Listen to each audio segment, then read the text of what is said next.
Hello everyone, this video is going to be about the 4 vehicles that my wife and I use day to day for going about our business. Nothing very exciting, but as a lifetime garage owner and car mechanic, I'll be giving you a few insights as to why I have the vehicles I do and what maintenance they've needed, what it's took to keep them going, how long I've had them, things like that. We'll start with, I think, maybe the cruddiest ones and finish up with the better ones. So this is a 2002 206 1.4, I think it's a GL, which gives you this slightly plusher interior. It's an automatic, and we bought this about 2 years ago. At the time we just needed a cheap automatic car, and this was the first thing that came up. They're good enough cars, it does the job. We don't use it that much these days, it's good enough for running around, taking the kids to school. Over 2 years, it's not been too bad. The back axle on these, they have a little swing arm that goes across here, and up on this end of it is a bearing, and the bearing tends to wear out, and then the axle isn't straight anymore. And that did go bad on this car. That had to be replaced. Not too bad, it takes a couple of hours. And the axle, you can buy a reconditioned one. And otherwise, they're good to drive. The gearbox on this one has had its day, though. It's okay if you drive it gently, but sometimes it will start to slip, and then it will go into limp home mode. So we don't drive it far, we just nip around in it carefully. When it's not useful anymore, it can be scrapped.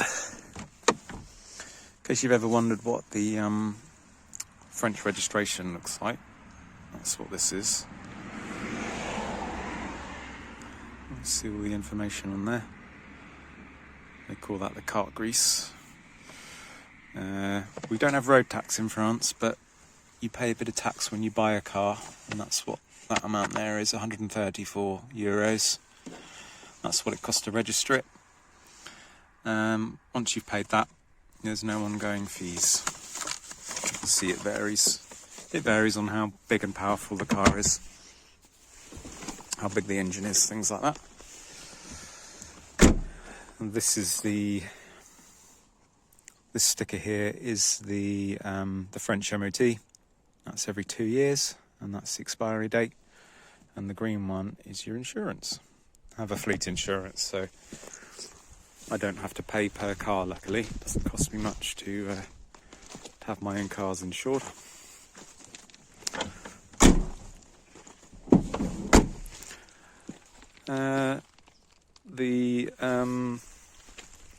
You'll notice the driver's door and the front wing are a different colour, and that was my fault. I managed to rip the door off this, reversing it out of my workshop one day. Not my proudest moment, but Peugeot made 8 million of these, and there's still plenty of them running around. So at least the parts are plentiful and cheap. I think that's about all I can tell you about that one. We'll move on to the next. This wonderful looking machine is my 1997 Fiat Ulysse. These are also badged as either the Peugeot 806 or the Citroën Synergy, I think. I think Lancia had a version as well. Sliding doors, very practical. This is basically my work van. This I do all my work miles in, running around, seeing clients, picking up parts. As you can see, it's in van configuration now. Very practical, these. You can take out all of the back seats and you've basically got a van, where you can have any configuration of 3 seats across the middle, 1, 2 in the back to make 7, or you can put 1 here, leave a gap, put another one over there, and another one here, for example, and then when you've got 3 children, they can't attack each other as you drive along. I don't really use this as a family vehicle anymore. It's got a tow bar.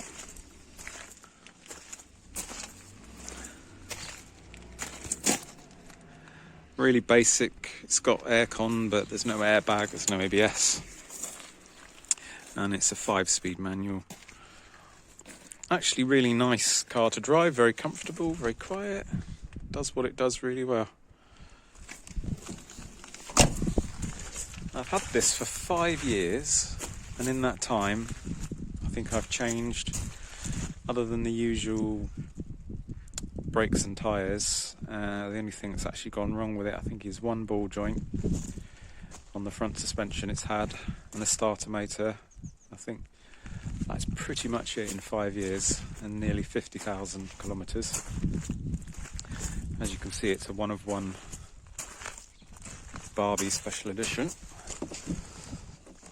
and it's got the 1.9 XUD diesel, the PSA diesel engine. Very good, very reliable, pretty much indestructible if you do a little bit of maintenance on it.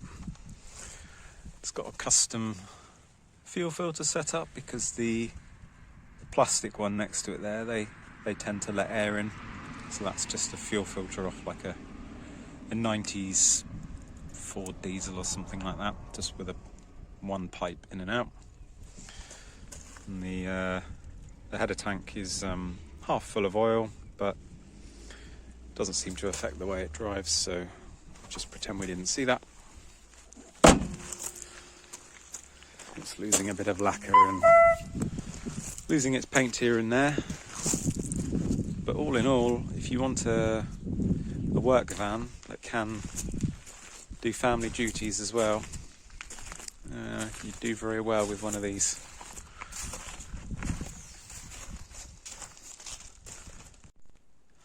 So this is our model year. This is a 2000, and it's a Lexus IS200.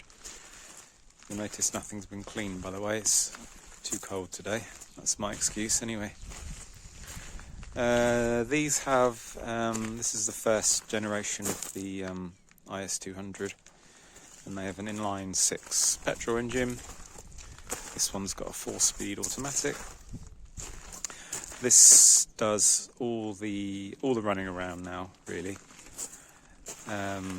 It runs on, it's converted to run on E85 ethanol, which is cheap in France, so it makes this car quite economical to run. I've had this for coming up to a year now, and it's been very reliable. The only problem I've had with it is the sticking brake caliper, and had 1 or 2 coils go bad, I think. I changed the cam belt on it when we got it. It's got like a suede and half leather interior.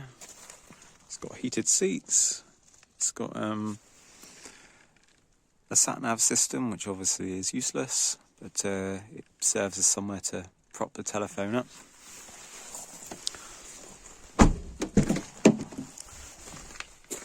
A decent amount of space inside. It's a bit tight in the back. As usual, the middle seat is not very comfortable.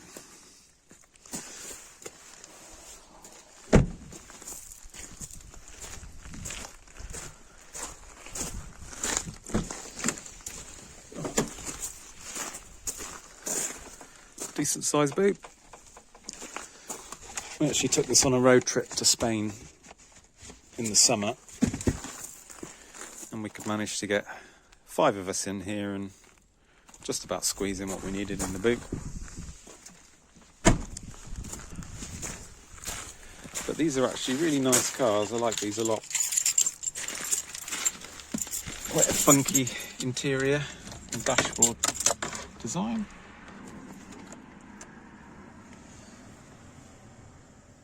It's got a CD changer and it still works.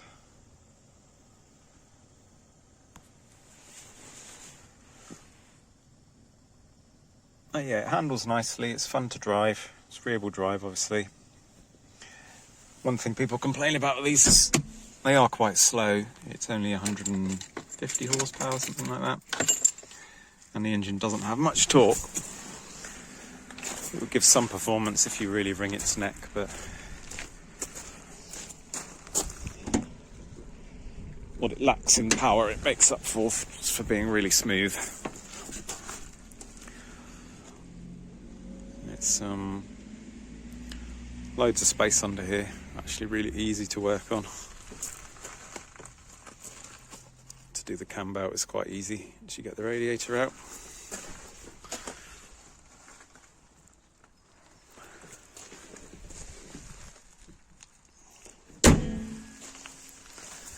These can suffer a lot with rust, particularly if you live in the UK. They tend to rot out back here. This one hasn't rusted at all, luckily. Being in France, our climate is a bit kinder. The last owner, he looked after it well. It was garaged, I think, with the wheels refurbished. But all in all, yeah, a very good car. Being Toyota, obviously, it's you'd expect it to be reliable. There's that one. And so finally we come to my 2007 Jeep Commander. This is my only right-hand drive car because it's from the UK originally. I've owned it for a little over 2 years. It's got like a mushroom coloured interior. It's automatic. It's got the 3-litre V6 Mercedes diesel, which is pretty bulletproof. It's got a nice amount of space in the back seat.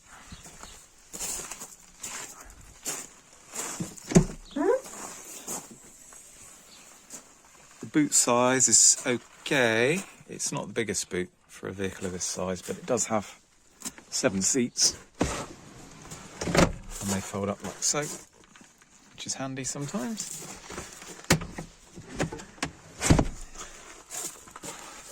The main reason I have this is really to pull my car trailer.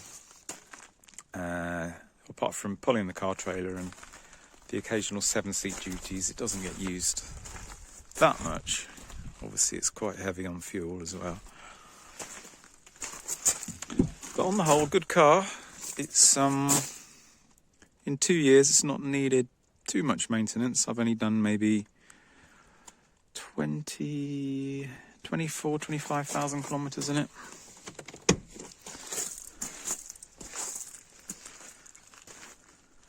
It's built on the same running gear that you'd find in a Grand Cherokee of the same era. So although the Commander's not that common, all the mechanical parts are easy to get.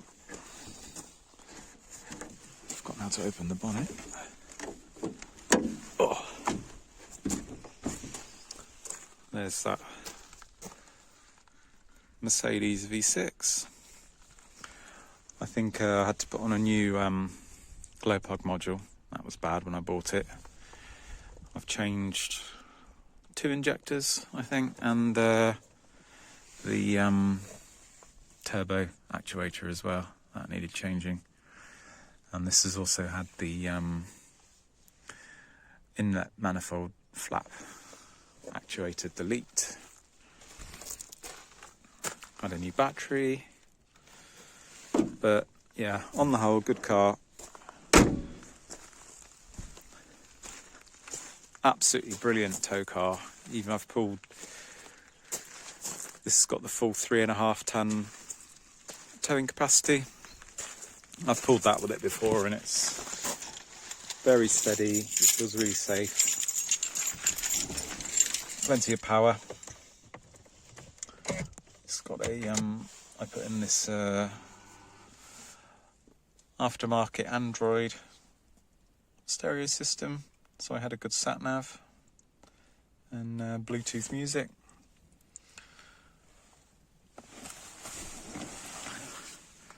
The sunroof, that stopped working a while ago. So in summary, yeah, it's a great tow car. A bit thirsty, but very, very comfortable. It's like Really like a proper luxury car, this. Very quiet.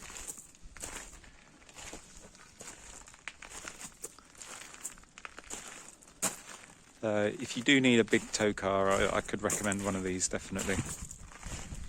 I'd say you'd find it more reliable than certainly more reliable than a Land Rover of the same era. The looks, not to everyone's taste. And that big tall windscreen, I'd say that certainly kills the MPG once you get it on the highway.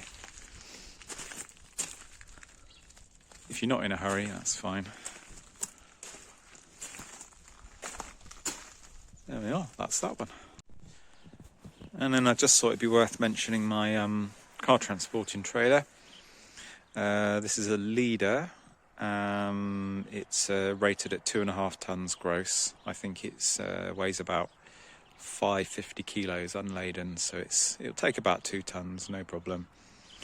Bought this new in 2016, and it's been absolutely fine.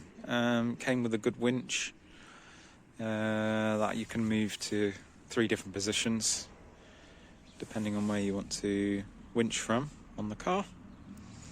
It's a tilt bed, but there's no hydraulics. It just has a like a sort of a damper you'd find on a tailgate. As you drive the car on, it tips back, and as you drive, the centre of balance passes the middle, it tips back down again. Those rams are kind of worn out, so it does slam up and down a bit. I need to find some new ones. The bed is approximately 4 meters long by 2 meters wide. The biggest car I've had on it is a fairly new Mercedes E-Class. That was about as big as you could go. Addition to the tilt bed, you pop these pins out, and this ramp hooks on the back. So it gives you a really nice low entry, so I can get my kit cars and things like that on there, no trouble. But that's been a good investment. It's not needed anything in since 2016 other than the normal things, new tyres, a few lights repairing, things like that. Cleaned and adjusted the brakes a few times.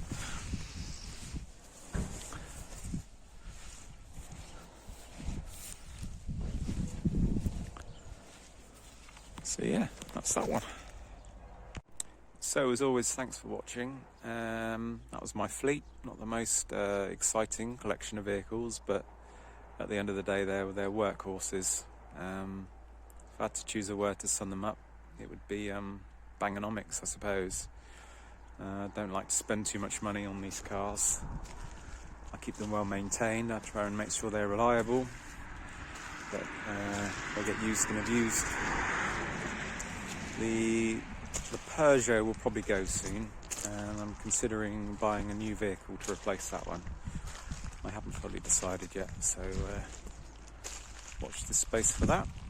And any questions on any of these fine machines, I'll be more than happy to answer.